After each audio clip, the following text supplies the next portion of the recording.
Public school districts sit poised on the edge of their seats all the time now due to the uncertainty and fluctuations in funding sources and amounts. More than ever, foundations are providing a lifeline to resources. Stay tuned to learn more.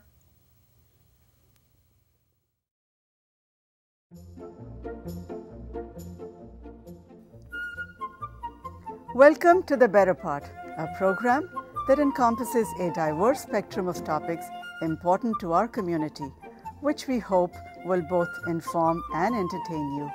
We invite you to sit back and enjoy the program.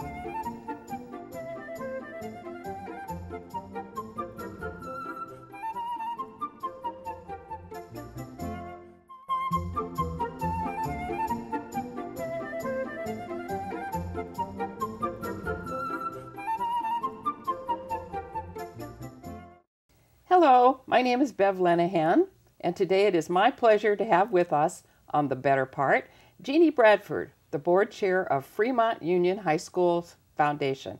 Welcome, Jeannie. Thank you, Bev. I'm so happy to be here. Oh, it's great to have you here. We're going to talk about the foundation today, and I'm very pleased to have you as our guest on The Better Part. So tell us a little bit about how we could distinguish between a school board and a foundation board. Sure.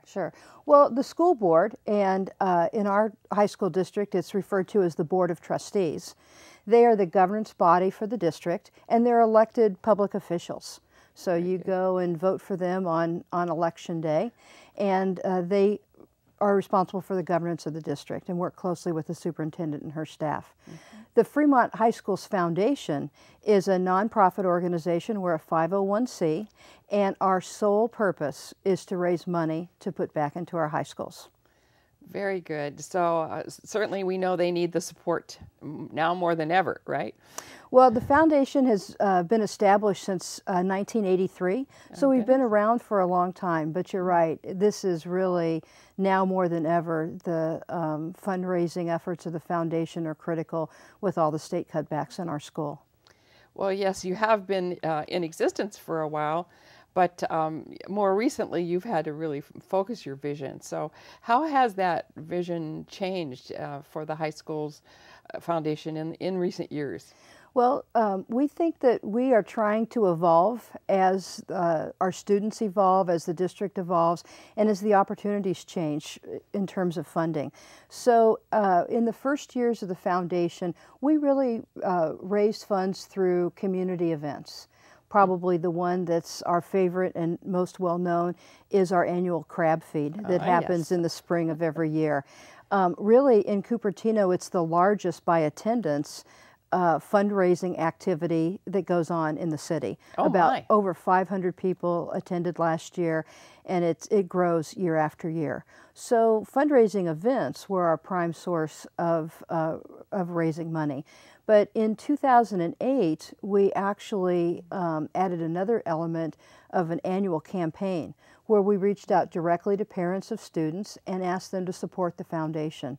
We are so fortunate that we live in a community of parents who really go above and beyond with their generosity in supporting all of the students in the district.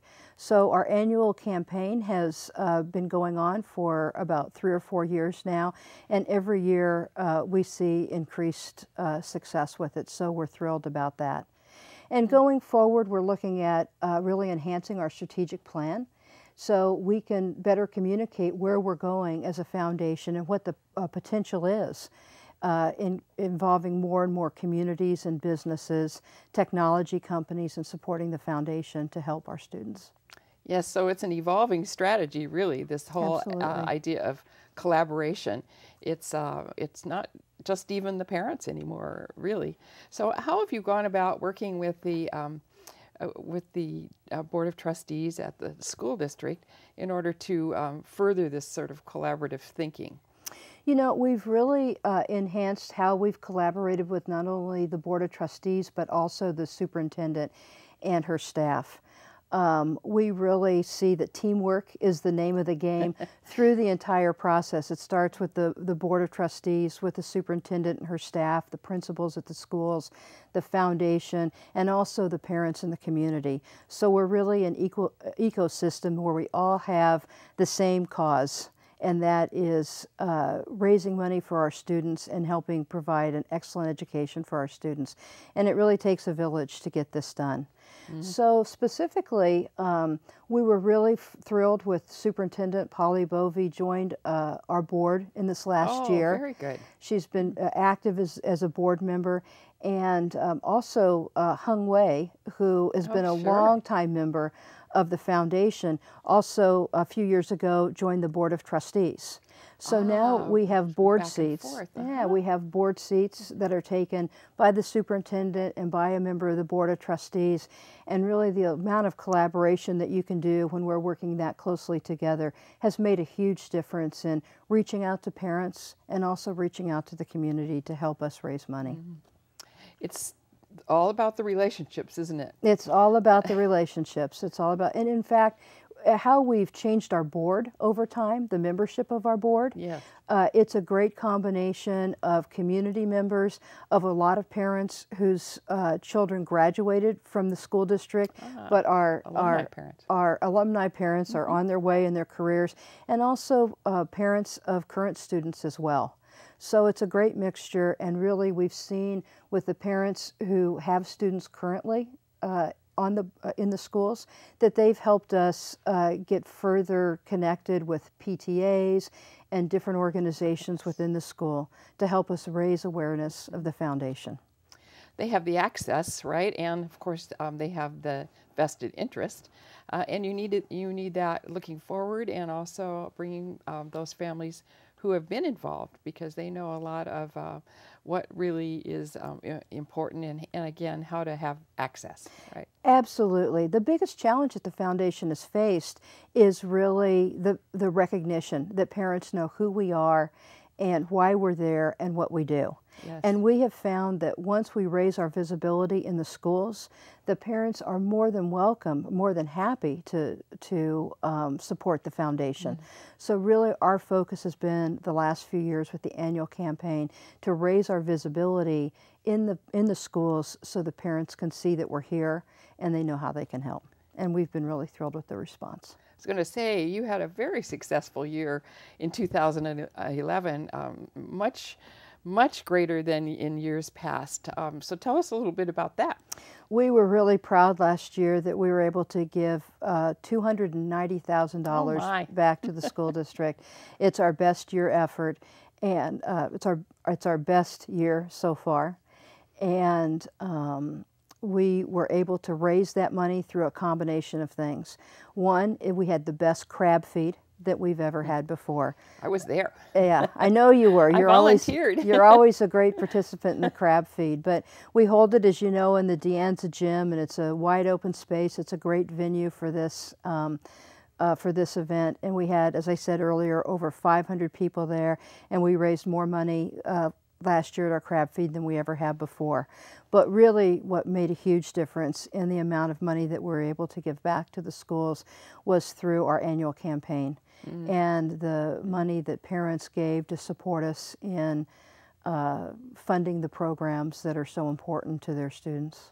Well, that's one of the things that really stood out to me at the crab feed, which was sort of a new offering. You had the robotics clubs actually there, and I know that's one of the major programs you fund.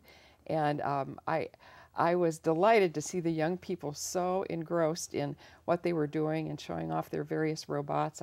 They were having a little competition. It was it really shows, you know, the result of all the fundraising. And I do think donors, no matter who, like to see that.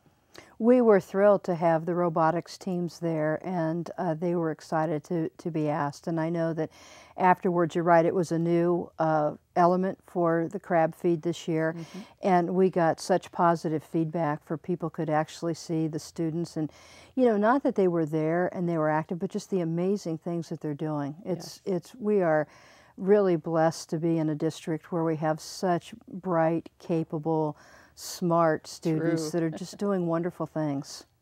and you could just see the intensity and yet the fun. They fun. were having a good time together. Sure. What are some of the other things that have been funded through the foundation's efforts? Sure. Let me just talk a minute about our funding philosophy, because I think Good. it's really important for people to know. We fund all 5 high schools in the district. So it's really important for us in our funding philosophy that we choose programs that have a broad reach to all of the students.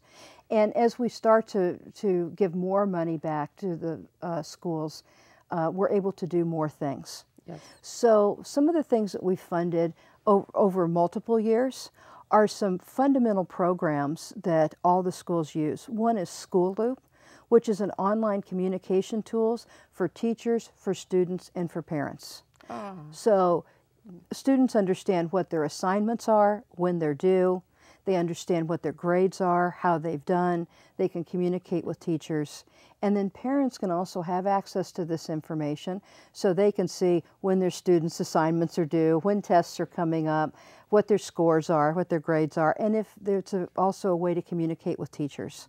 So it's been a tool that the district has used for many years, and we're proud to fund it because it is an effective communication tool for students, for parents, and for teachers.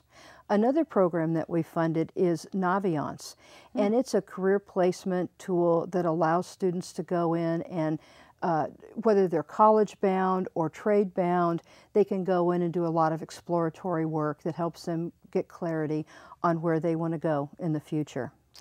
Very good. It's a great tool, and we're really proud to be able to fund both of those programs over a long period of time. Some other programs that we funded is we funded business and entrepreneurship programs. Oh, very relevant. I'm not sure if the people in our community know, but the DECA and the Future Business Leaders of America programs at all of the high schools, we have top performing teams that go to competitions. Homestead High School, I believe, won the state championship. I knew and that went about on the to, state. Yeah. and went on to nationals. So each one of our schools places in the top in the state. So we provide funds to support that and help them compete. Another program that we fund is in journalism and communications, media and communications, journalism programs. And probably one of the most popular programs that we funded, as you mentioned, is robotics. Each school has a robotics program, and they need help in buying kits and competing, and so we're proud to do that. And this year, for the first time, we're really excited. And this, because of the amount of money we were able to put back into the schools, we were able to fund higher, more impactful programs, is in 2 of the schools, we're funding a STEM class. STEM stands for science, technology, engineering, and math. And it's really a core, it's a core issue in our schools today in terms of turning out students that are proficient in math and science and technology to go into the workplace in the future. And we also funded a program, it's called ISME. ISME is an organization, it's Industry Initiatives in Science, Math, and Education. Oh, very good. And it's a collaboration between industry and education to really evolve teaching and training to help create future technology workers. So Our we're game really changers, our right? game changers. So we're really excited. I know it was a long answer to your short question, but we're really excited about the programs that we've had the opportunity to fund, and really proud to be able to do that. Well, when you have that additional resource, you can do that. Absolutely. But it takes more than money, and we know that it takes volunteer time. So, You bet. So what about your volunteer support through the foundation? How does that work? Well, volunteerism is just the core of what makes the foundation work. I talked a little bit about our board. We're an all-volunteer board. We have a small staff that's a paid staff that supports us. But we have all volunteer board, and then our event, our crab feed. It's just, we couldn't possibly get the crab feed done without a small army of volunteers, that people that come out every year to help us be successful. We partner, our sponsor partnerships with the Cupertino Rotary and with the De Anza Foundation, De Anza College Foundation are partners with us. And then for the event ourselves, we have volunteers from the Sunnyvale Rotary, from the Wise Guys, from the YMCA, from Interact. The school sends volunteers. Each of the schools sends volunteers.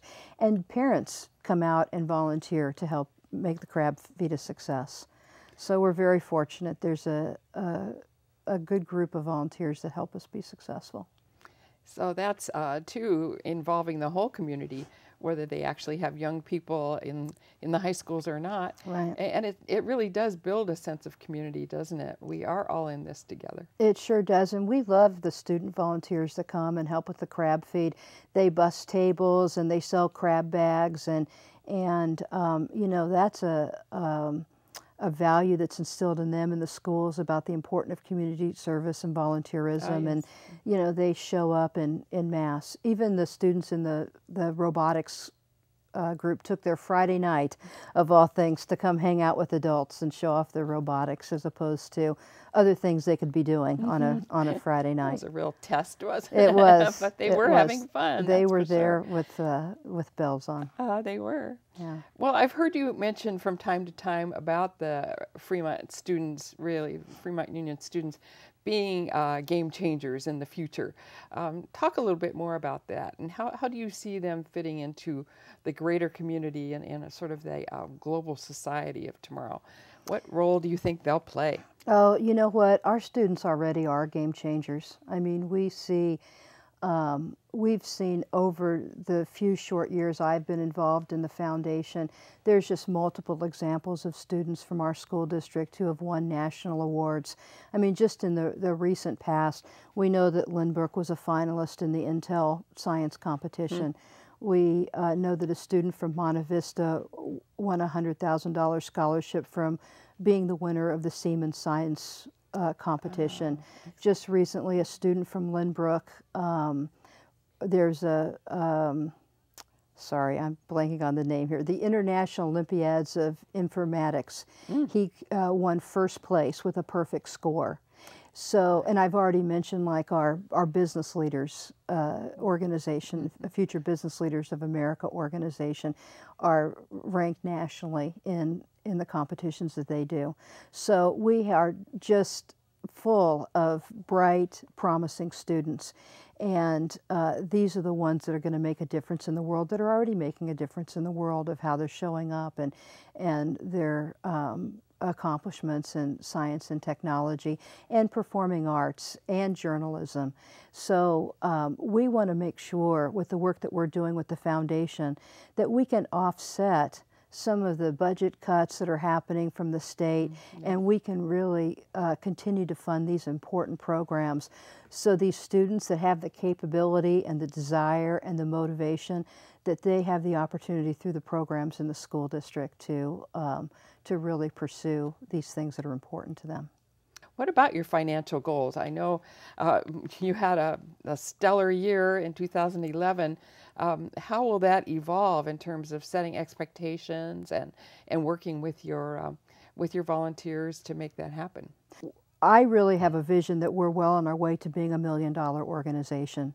I think, yeah, I know, it's very exciting. Bold statement, but it's the time for bold visions and bold dreams. True. When you look at where we are with parent participation and how that can increase by just moving parent participation up a few notches, and with our strategic plan that we're developing that can help companies see how investing in our students will help them invest in their future workforce, we really think there's a good symbiotic relationship. And what we're trying to do as a foundation is remain relevant and to evolve our focus and our direction over time to make sure that we're really tapping into the resources of the community that can help us raise the funds that will be of the most benefit for our students.